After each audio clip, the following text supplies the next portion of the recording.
supliendo las necesidades de la gente con la verdad de la palabra de Dios. Gracias. Muy buenos días para todos. Sean bienvenidos. Le pido por favor que tome su lugar, disponga su corazón, su vida a este mensaje que el Señor nos permite traer el día de hoy. ¿Cuántos estuvimos hace 8 días? ¿Recordamos el título del mensaje de hace 8 días? ¿Quién es realmente Satanás? ¿Sí le quedó claro? Y si no, pues hoy vamos a tener la segunda parte complementaria de esta enseñanza de quién es realmente Satanás. En nuestra primera parte de la enseñanza vimos la creación, ¿se acuerda de este querubín grande? Basada en los profetas Isaías y Ezequiel, que hacen una narración detallada de la rebelión de este ser antes de la creación de Adán y Eva, por lo que pudimos ver. Así que podemos tener pistas también del origen de la maldad de este ser que pasó de ser creado. ¿Cómo fue creado? ¿Recuerdan? Perfecto. Dice la palabra que perfecto era en todos sus caminos hasta que salió en él maldad y el cual tenía un propósito celestial y pasó a ser un ángel caído y ahora lo conocemos como el autor del mal. También vimos rápidamente, vamos a hacer un resumen, vimos unos nombres atribuidos a Satanás, los cuales son de pronto muy importantes que nosotros tengamos presentes a lo largo de la escritura bíblica. Vimos entonces que la Biblia en Ezequiel lo refiere como el querubín grande, en Ezequiel 28:14, en Isaías 14:12 como el lucero, el hijo de la mañana, también es un ángel caído en Isaías 14:12. También vimos que la Biblia lo presenta como la serpiente antigua en Apocalipsis 12:9 y en Génesis 3:1. ¿Recuerdan esta serpiente antigua que apareció allí en el huerto del Edén para engañar allí a Eva? También la Biblia lo presenta como el diablo en Primera de Pedro 5:8. También lo presenta la Biblia como el dragón, Apocalipsis 12:9, que engaña allí al mundo entero. También como el tentador en Mateo 4:1 y obviamente en Génesis 3:1. Recordemos que tentó allí al Señor Jesucristo y vamos a hablar acerca de la tentación también que padeció el Señor Jesús. También la Biblia lo presenta como el engañador, 2 Corintios 11:3. También como mentiroso y padre de mentiras, según Juan 8:44. También lo podemos ver como que es un asesino y un ladrón en Juan 10:10, donde dice la palabra que el ladrón no viene sino para hurtar, matar y destruir. Este es ese asesino y ese ladrón. También lo podemos ver en Apocalipsis 12:10 como el acusador de los hermanos, en Isaías 16:4 como el destructor, en 1 de Pedro 5:8 como el adversario, en 1 de Juan 5:18 como el maligno, en Mateo 12:27 como Belcebú, en Isaías 14:12 como portador de luz, en Efesios 2:2 como el príncipe de la potestad del aire, Juan 14:30 el príncipe de este mundo, Mateo 12:24 como el príncipe de los demonios, Mateo 13:19 como el malo, Belial, Abadón y Apolión en Apocalipsis 9:11 y 2 Corintios 6:15. Eso fue lo que vimos hace 8 días, todos estos nombres que la Biblia le atribuye allí a este ser caído, a este ángel caído que se rebeló, recordemos, contra Dios, originando allí el pecado y la maldad, y luego esta maldad vino allí al mundo, ¿correcto?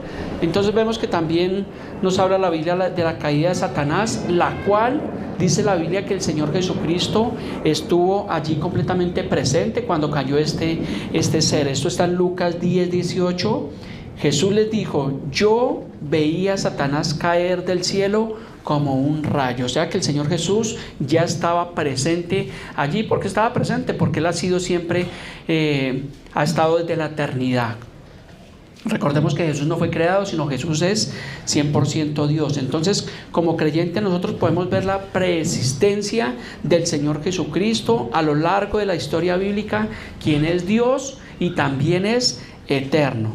Y nosotros, para poder entender cómo opera el diablo, vamos a mirar la tentación que puso el adversario allí al Señor Jesucristo en el desierto. Lucas 4:1, si tiene su Biblia puede abrirla como buen creyente, o aquí en el monitor están los versículos.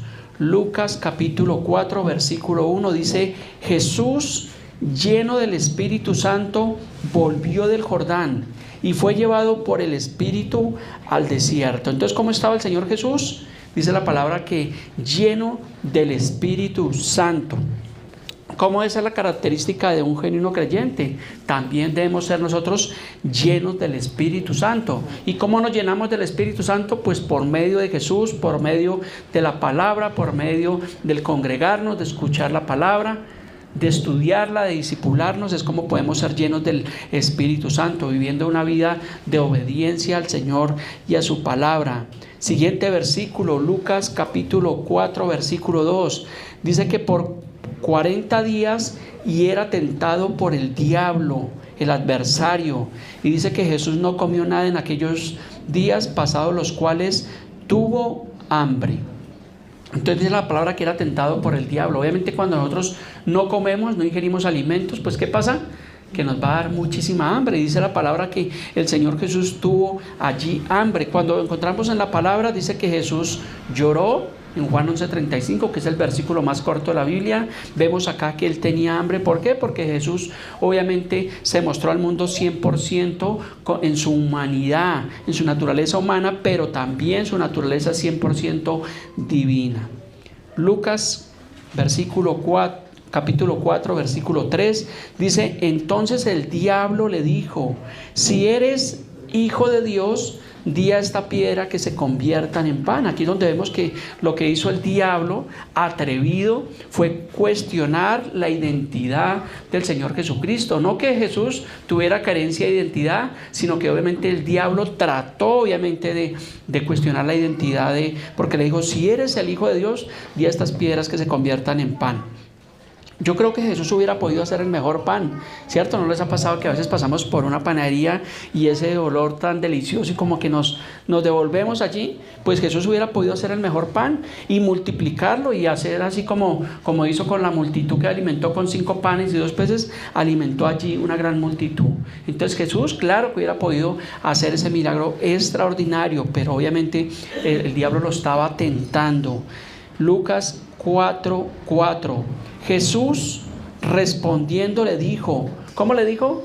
Escrito está, no solo de pan vivirá el hombre, sino de toda palabra que sale de la boca de Dios. Entonces, mira la importancia de cuando vemos que la palabra está escrita.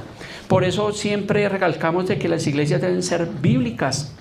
Nosotros en nuestros mensajes, en los discipulados, en las enseñanzas, lo que hacemos es tener argumento bíblico, porque el diablo tiene argumentos del mundo. Entonces por eso el Señor le dijo: escrito está. Entonces esa es la importancia de la palabra de Dios, la Biblia. Por eso ese compendio de 66 libros es importante que nosotros, si nos llamamos creyentes, si nos llamamos cristianos, meditemos de vez en cuando en la palabra. ¿Sí está correcto? No, de vez en cuando no, en todo lugar y en todo momento. Es lo que nosotros debemos hacer. Siempre debemos nosotros meditar en la palabra. Esto lo digo a propósito, ¿no? Ustedes me conocen. Entonces debemos meditar siempre en la palabra de Dios, memorizarla. A veces pensamos que memorizar la palabra es solo para el pastor o para el hermano Jaime o para los que enseñan la palabra, que se las aprendan ellos, porque finalmente ellos son los que están enseñando. No, todos debemos memorizar la palabra. Nuevamente, si yo le preguntara el día de hoy, ¿se memorizó algún versículo esta semana?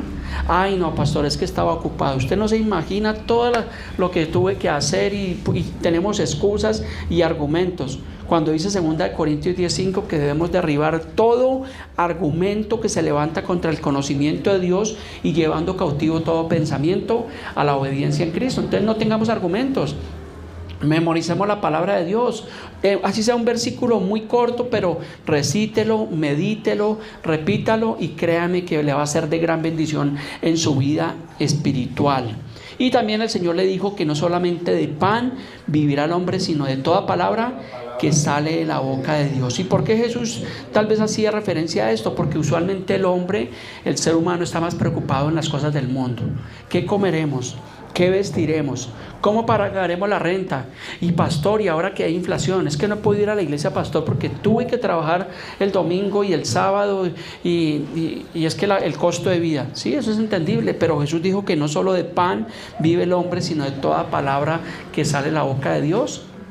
Vivamos cada día dice la Biblia que trae su propio afán. También dice Eclesiastés que todo lo que se quiere debajo del cielo tiene su tiempo.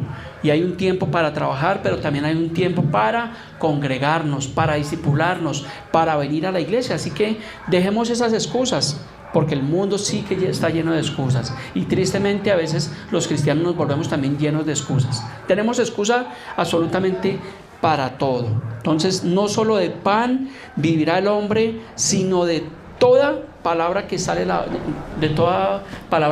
boca de Dios. O sea que toda la Biblia es importante, no podemos menospreciar. Ay, es que yo no entiendo el Levítico, es que yo no entiendo Números, es que yo no entiendo tal libro. No, pues vayamos poco a poco. Esto es un proceso, no es que vamos a leer la Biblia en un año, no. Esto es un proceso diariamente de escudriñar la palabra de Dios.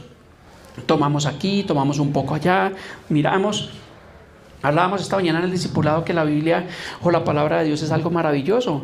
Ella se complementa completamente. O sea, es algo, cuando estudiamos aquí, miramos allá, decimos, wow, esto es maravilloso, porque la Biblia fue escrita más o menos en un periodo de más de 1000 años por más de 40 autores, y todos completamente en ellos se compaginan, no se contradicen, se compaginan. Decía el hermano Jaime, si ponemos a 5 personas a ponernos de acuerdo en algo, pues va a ser completamente imposible. Entonces vemos esa característica que tiene la palabra de Dios. Continuemos con nuestra enseñanza, quién es realmente Satanás, en el segundo segmento del día de hoy. Lucas capítulo 4, versículo 5. Y le llevó el diablo, ¿a dónde? A un monte muy alto, al Everest, diría alguno, y le mostró en un momento todos los reinos de la tierra. Entonces vemos que al diablo le gustan las alturas. Imagínense donde eso le pasara a un ser humano, que el diablo lo llevara allí a Montserrat y le mostrara allí toda la sabana de Bogotá, todo Bogotá, y le ofreciera. Yo creo que se va uno de narices. Lucas 4:6. Y le dijo el diablo: a ti te daré toda esta potestad y la gloria de ellos, porque a mí me ha sido entregada y a quien quiera la doy. O sea, realmente recordamos que el diablo es un hacedor de milagros. ¿Para qué? Para engañar al mundo entero. Lucas 4:7 dice: si tú postrado me adoras, todos serán suyos. O sea que a cambio de que le estaba ofreciendo el diablo los reinos del mundo, a cambio de adoración. Entonces podemos ver dentro de las preguntas que teníamos, ¿qué pasa con las personas que están en sectas satánicas y hacen pacto con el diablo? Muchos artistas famosos se tatúan símbolos satánicos y masónicos en sus cuerpos y lo exhiben como un trofeo, como que esto es lo máximo. Escuchamos que muchos de ellos posiblemente han hecho un pacto con las tinieblas, obteniendo fama, dinero, riqueza, ¿y a cambio de qué? De su propia alma. Y lamentablemente muchas personas conocidas, famosas, han muerto de manera trágica o se han quitado la vida, se han suicidado. O sea que recordemos que de qué le sirve al hombre ganar el mundo entero si su alma se va a perder. Y eso le dijo el diablo allí al Señor Jesús: si tú postrado me adoras, todos estos reinos y la gloria de ellos van a ser completamente tuyos. Hablando realmente de quién es realmente Satanás, hoy en día, en la actualidad, hay iglesias luciferinas. Aquí en Quimbaya, Quindío, tengo unas imágenes ahí, amor. Hay una iglesia luciferina que se llama Semillas de Luz Universal.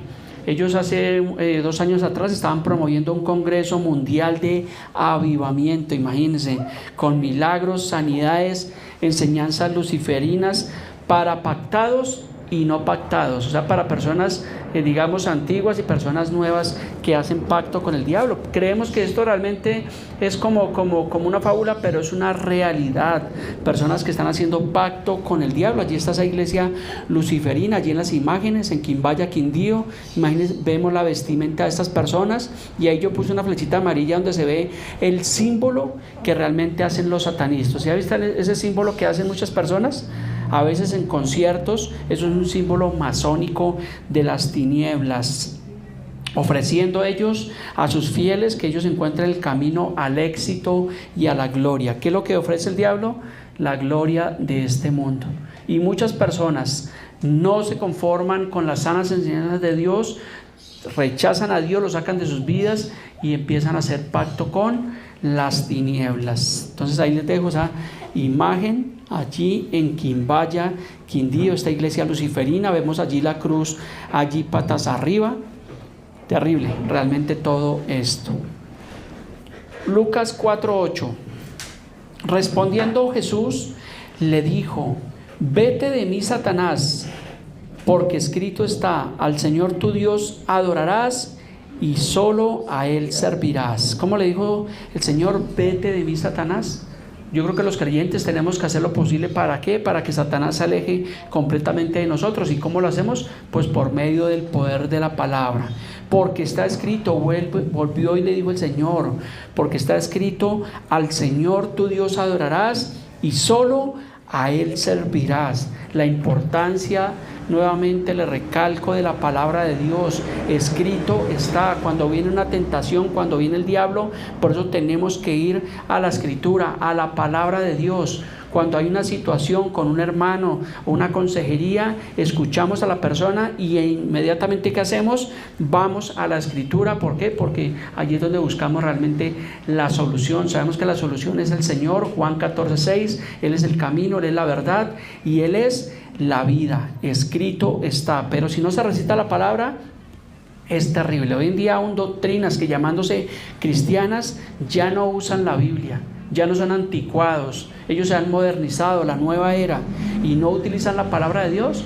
Y pueden tener un nombre aparentemente bíblico, pero están hablando más del mundo, de la gloria del mundo, hablando de cómo ser un campeón, de cómo conseguir riquezas, de cómo ser un mejor empresario, porque hacen aún convenciones para empresarios, pero la palabra de Dios escasea. Entonces todas estas sectas masónicas se han metido aún en muchas iglesias que se llaman cristianas. Esto es triste, pero es la realidad. Eso se llama apostasía. Se han alejado del camino de la verdad. Lo único que podemos decir nosotros como cristianos, como creyentes, como iglesia, es que el Señor guarde nuestro corazón, porque recordemos que Jeremías 17:9 dice que engañoso es el corazón más que todas las cosas. Entonces tengamos cuidado con lo que hay en nuestro corazón y sirvamos al Señor de todo nuestro corazón y con toda nuestra alma y con todas nuestras fuerzas. Fue lo que le dijo el Señor Jesucristo allí a este diablo, a este adversario. Lucas 4:9 dice: y le llevó a Jerusalén, lo llevó a hacer un tour allí por Tierra Santa, y le puso sobre el pináculo del templo y le dijo: si eres el Hijo de Dios, échate abajo. Imagínense lo que este diablo atrevido lo incitó a ¿qué? Al suicidio. Y eso es lo que el diablo precisamente hace hoy en día con muchas personas que tienen una condición mental, un desequilibrio, consecuencia de una vida sin Dios. Como nunca antes en estos tiempos se ha incrementado los suicidios, los intentos de suicidios. ¿Por qué? Porque eso es la consecuencia de una vida sin Dios, inclusive en personas también creyentes. Y alguna vez algún pastor dijo que una persona que se suicidaba, pues que no perdía su salvación. Eso es completamente una herejía. Lucas 4:10 vuelve. Mire lo que dice acá ahora el diablo. Dice: porque escrito está. Aquí no está hablando Jesús, aquí está hablando el diablo. Dice: a sus ángeles mandará acerca de ti que te guarden. Entonces el diablo conoce la palabra. Algunos dicen que el primer teólogo fue realmente Satanás. ¿Por qué? Porque le recitó el Salmo 91. ¿Cuántos de acá saben el Salmo 91?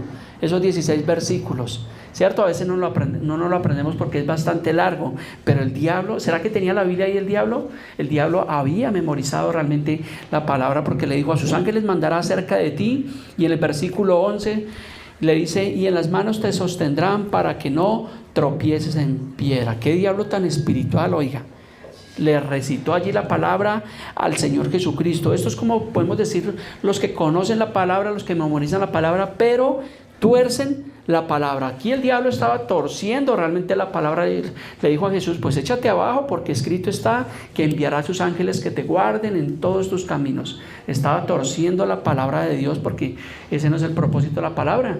No es que porque somos creyentes entonces nos vamos a meter a la 1 de la mañana allí al cartucho. ¿Qué va a pasar? Que nos van a pegar una atracada bien violenta. O sea, no debemos dar lugar al diablo, por más que seamos creyentes. Y hay personas que son creyentes, pero a veces que tuercen la palabra del Señor. Por eso la importancia siempre de escudriñar realmente la palabra del Señor, memorizarla, aprenderla, trazarla bastante bien. Lucas 4:12, respondiendo Jesús le dijo, escrito está. Mire que en la tentación de Jesús en este capítulo 4 de Lucas se repite varias veces, escrito está. ¿Será importante la palabra de Dios? Claro que es muy importante. Por eso vuelvo y recalco en esto, debemos ser iglesias bíblicas, que siempre prevalezcamos por la palabra del Señor. Por eso los mensajes que nosotros damos, procuramos siempre sazonarlos con la palabra de Dios. ¿Qué es lo que dice la Biblia? Un predicador debe decir qué dice la Biblia, pero cuando un predicador deja la Biblia de lado y dice, el Señor me dijo, ahí ya como que tenemos para dudarlo. Porque realmente Dios ya no habla de esa forma. La palabra está escrita, está completica, no le faltó absolutamente nada. Entonces cuando tú escuches un predicador que dice que Dios le dijo, mejor corre y huye de ese lugar. Pero cuando escuches que el predicador dice escrito está, vamos a la palabra, abran sus Biblias, entonces posiblemente sea una iglesia que va rigiéndose por la escritura bíblica. Escrito está, no tentarás al Señor tu Dios. O sea, no debemos tentar al Señor, porque realmente el Señor no tienta a nadie. Encontraba un error en la Reina Valera, en la oración del Padre Nuestro, donde dice, no nos metas en tentación. Creo que la traducción correcta y original es, no nos dejes caer en tentación, porque realmente Dios no tienta a nadie. No es que el Señor me está poniendo la tentación, no, el que pone la tentación realmente encontramos que es el diablo, él es el tentador y es el acusador de los hermanos. Y en Lucas 4:13, finalizando esta historia, la tentación de Jesús, y cuando el diablo hubo acabado toda tentación, porque vio que por ningún lado pudo entrar allí Jesús, dice, se apartó de él para siempre. Por un tiempo, dice la Escritura. Entonces el diablo no descansa. El diablo se fue por un tiempo y obviamente volvió luego nuevamente allí a Jesús. Tal vez a burlarse cuando Jesús estaba allí en la cruz. Mírate, ¿y no que eres el Hijo de Dios? ¿Y qué haces allí? Bájate, utilizando allí personas.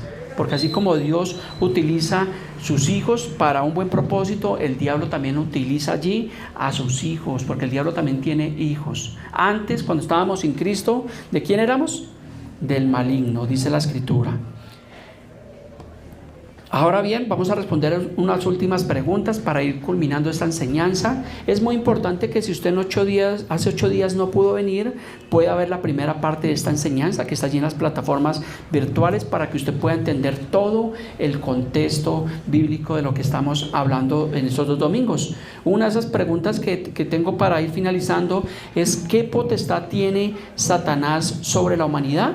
Entonces, si alguien no tiene al Hijo de Dios como único y suficiente Señor y Salvador, está en tinieblas. Y lo que veíamos hace 8 días es que una persona que no tiene a Dios en su corazón es del diablo. Es una criatura, pero se constituye un hijo del diablo. Las personas que hacen maldad, que practican el pecado, no son hijos de Dios. Así vayan a una iglesia, así se persinen, así hagan oraciones, pero realmente son hijos del diablo. Otra pregunta, ¿qué representó la derrota de Satanás por el sacrificio de Cristo en la cruz? Colosenses 2, versículos 14 y 15, lo que representó la victoria del Señor Jesucristo. Dice, anulando el acta de los decretos que había contra nosotros. O sea, que había un acta en contra nuestra que nos era contraria. Dice, quitándola de en medio y clavándola en la cruz.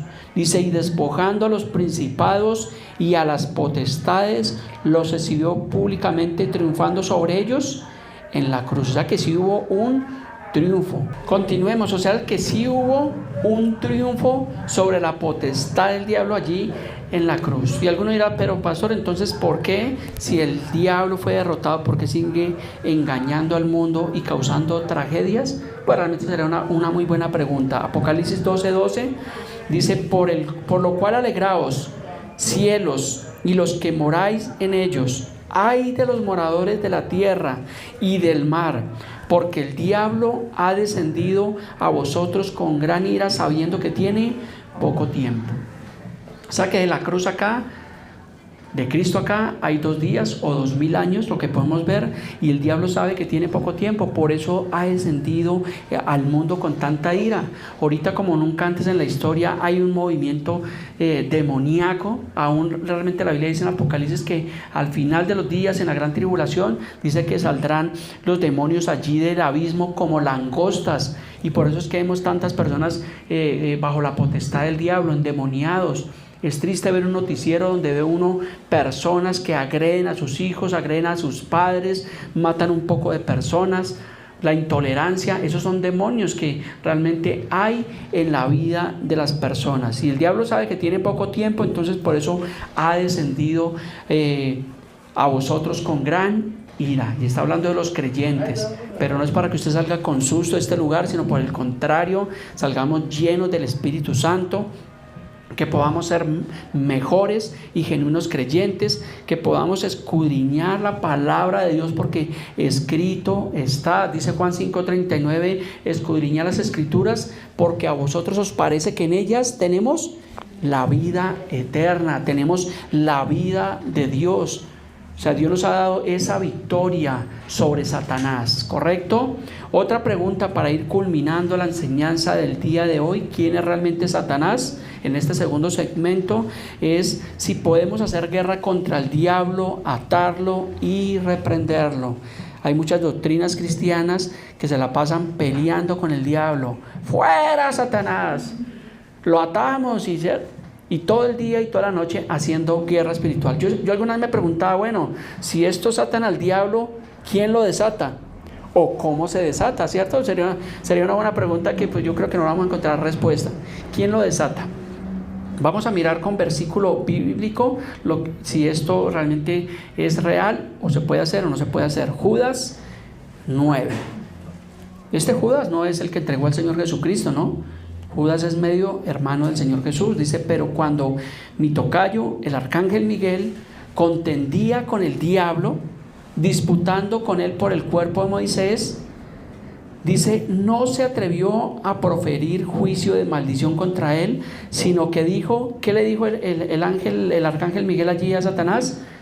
Yo te reprendo, yo te ato, dijo, el Señor te reprenda. Había allí un conflicto.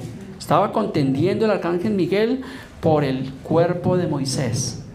¿Por qué pensamos que había esa disputa por el cuerpo? Si el cuerpo ya había muerto, ¿por qué? ¿Te has preguntado alguna vez eso, hermano Jaime? Para evitar que el pueblo de Israel cayera en una idolatría peor de la que traía. Por eso fue que se tuvo que esconder prácticamente el cuerpo de Moisés. Por eso había una disputa. Porque si no hubiera sido así, imagínense, hasta el día de hoy se haría un santuario allí, una peregrinación. Vamos a visitar a Moisés, vamos a ir allí a su tumba. Entonces, por esa idolatría que traía el pueblo de Israel, tuvo que pasar este suceso. Apocalipsis 20:1 dice también, vi a un ángel que descendía del cielo con la llave del abismo y una gran cadena en la mano. ¿Para qué son las cadenas? Para atar. Dice, y prendió al dragón, la serpiente antigua, que es diablo y Satanás, y los hermanos de la iglesia de la guerra espiritual lo ataron por 1000 años. ¿Sí dice así? No dice así. Es que el pastor saca de contexto. Dice obviamente que este ángel ató allí al diablo, a Satanás, y lo ató por 1000 años, y lo arrojó al abismo y lo encerró y puso su sello sobre él para que no engañase más a las naciones. Esto está pronto a suceder, de que el diablo sea atado y sea completamente destruido. Entonces, respondiendo a la pregunta si podemos hacer guerra contra el diablo, atarlo y reprenderlo, la respuesta es no. ¿Qué dice la Biblia? En Santiago 4:7, versículo clave: someteos pues a Dios. Atad al diablo. ¿Qué dice? Resistirlo. ¿Qué tenemos que hacer entonces con el diablo? Resistir al diablo. ¿Y qué hace el diablo cuando lo resistimos? ¿Qué hizo el Señor Jesús cuando resistió al diablo? Y lo resistió con la palabra, el diablo huye. Entonces la Biblia nos enseña que nosotros debemos es resistir al diablo, y el diablo lo que hace es huir de vosotros. Por eso es que el diablo no puede tocar a un genuino creyente, a un verdadero creyente, a un verdadero creyente que escudriña la palabra, que vive la vida de Dios. Así que no tengas miedo del diablo. Yo me acuerdo que cuando chiquito mis abuelos me decían: mi papá, pórtese bien, porque si no el diablo viene y se lo lleva. Y viene la llorona. Y uno vivía como asustado, se iba a la luz y pues como dicen, pagaba unos esconderos de a peso. ¿A cuánto nos pasaba eso, que nos asustaban realmente así? Y creció uno como con eso, y qué miedo del diablo. Pues no, pues la Biblia nos dice que gracias al Señor, gracias al sacrificio perfecto de Cristo, el diablo fue completamente derrotado, puesto bajo nuestros pies. Ahora tenemos que resistirlo, conocer la palabra de Dios. Este estudio bíblico que vimos el domingo pasado y el día de hoy es muy importante, y así se presente oposición, porque pues hemos tenido oposición y más el día de hoy, pero realmente el diablo no tiene poder. Nos cubrimos bajo las alas del Señor, ¿cierto? Él nos cubre bajo sus alas, bajo su sombra, es lo que dice el Salmo 91. El que habita al abrigo del Altísimo morará bajo la sombra del Omnipotente. Diré yo a Jehová, esperanza mía y castillo mío, mi Dios, en quien confiaré. Él te librará del lazo del cazador, de la peste destructora, y con sus plumas te cubrirá. Escudo de adarga es su verdad. No temerás el terror nocturno, ni saeta que vuele de día, ni pestilencia que ande en oscuridad, pues a sus ángeles mandará que te guarden en todos tus caminos. Ahí fue donde el diablo se metió a recitarle esa palabra allí al Señor. Entonces memorice por favor la palabra de Dios. Y la última pregunta con la cual quiero culminar esta enseñanza: ¿cuál es el final o el destino final de Satanás? ¿Qué pensamos? ¿Que va a seguir haciendo de las suyas y que nadie le va a poner freno? Pues vendrá la justicia de Dios. Apocalipsis 20:10, la última cita que tengo el día de hoy. Dice: y el diablo que los engañaba fue lanzado en el lago de fuego y azufre, donde estaban la bestia y el falso profeta, y serán atormentados día y noche por los siglos de los siglos. ¿Y sabe quién le va a hacer compañía a todo este trío, a todo este triángulo satánico? Pues las personas que desobedecieron en vida al Evangelio del Señor Jesucristo, porque esa es la segunda muerte. Dice que el que no se halló escrito en el libro de la vida fue lanzado al lago que arde azufre y fuego. Es un lugar real, no temporal. Hablábamos del infierno, que es temporal, pero este lago de fuego dice que es eterno. Y no es como dice el pontífice romano, que el infierno no existe. Eso es una mentira. Y pensar que todos los que mueren entonces son salvos y gloria a Dios y aleluya, eso se llama universalismo. Y nosotros estamos completamente, o la Biblia está completamente en contra del universalismo. Por eso predicamos, damos mensajes como estos que son necesarios. Yo en 10 años que estuvimos en la iglesia donde nacimos, jamás escuchamos mensajes bíblicos como los que vemos acá, o estudios bíblicos como los que estamos viendo de la justificación. Jamás lo había escuchado. Se lo puedo decir, aún ni en el instituto bíblico había escuchado ese tipo de mensajes. Entonces es importante cuando nosotros vayamos a la palabra del Señor. Qué triste, y lo digo a las personas que nos ven por estos medios, que las personas no vengan casi a la iglesia, porque no quieren escuchar la palabra de Dios. Ay, es que el pastor, allá hablan lo mismo. Pues claro que te hablamos lo mismo, es la palabra de Dios. Pero si habláramos de prosperidad, de materialismo, ¿qué pasa? Que no cabríamos realmente en este lugar, porque las personas tienen comezón de oír, están siendo engañados por el diablo. El diablo es astuto y le da a las personas lo que realmente a ellos les gusta. Por eso es que nosotros ya fuimos bendecidos, lo que dice Efesios 1:3, que el Señor nos bendijo con toda bendición espiritual en los lugares celestiales en Cristo Jesús. Ya fuimos bendecidos. Y alguien dirá: pastor, pero mire, es que no he podido pagar la renta, es que mire, tengo esta situación. No estamos hablando de esa prosperidad material, porque eso dice Mateo 6:33, que eso viene por añadidura y viene en el tiempo de Dios. Quiero cerrar con un testimonio. Hace días me escribió a mi WhatsApp una mujer joven que vino un tiempo a la iglesia y me dijo, padre, y después como que corrigió, ay, perdón, pastor, es que quiero pedirle que por favor ore por mí. Yo la verdad no le iba a responder porque sé que es una persona que nunca ha estado madura en la fe, y dije, pues prefiero que mi esposa le responda, porque pues es sabio que nosotros los hombres le demos consejería a hombres y las mujeres con las mujeres. Pero me dijo, no, es que estoy muy triste. Entonces pues yo dije, no, de pronto esta china va a ir por ahí, se tira ya el salto de Tequendama algo. Entonces le respondí, bueno, ¿y qué es lo que le pasa? ¿Qué es lo que tiene? Digo, no, es que mi esposo me dejó y estoy muy afligida. Y yo sé que esta mujer no es casada. Y le dije, bueno, no sabía que te habías casado, y cuéntame, ¿dónde te casaste? Y me dijo, no, pues no, es que no somos casados, estábamos conviviendo. Entonces hice como las jugadas de ajedrez. Con 2 jugadas le dije a que mate. Le dije, pero es que ese no es el orden de Dios. Estás viviendo realmente una relación de fornicación. Me dijo, sí, yo sé. Bueno, y si sabía, pues ¿por qué lo practicaba? Y leí la estocada final, le dije, bueno, y cuéntame cómo está tu vida espiritual, cómo está tu vida de iglesia, a dónde te congregas, cómo está tu vida de oración. Pues hasta ahí llegó la conversación. Se cortó la conversación con 2 preguntas. Y sabe que aprendí una buena lección ahí, que cuando vienen las personas, nosotros vamos directamente al grano, a la raíz, y les preguntamos cómo está tu vida espiritual, porque de ahí parte realmente esa la raíz. La raíz de todos los males, dice Timoteo, el amor al dinero, pero la raíz de los problemas espirituales lo encontramos fácilmente. Por eso aprendí bastante, me sirvió, me dio una gran lección. Y cuando una persona viene con una situación, lo primero que le debemos preguntar, no ser espirituales como el diablo. Bueno, sí, venga, oramos para que el Señor traiga de nuevo allí a tu esposo y puedas ser feliz y puedas tener casa, carro y beca. No, es preguntarle a la persona, ¿cómo está tu relación con Dios? ¿Cómo está tu vida espiritual? Cuéntame.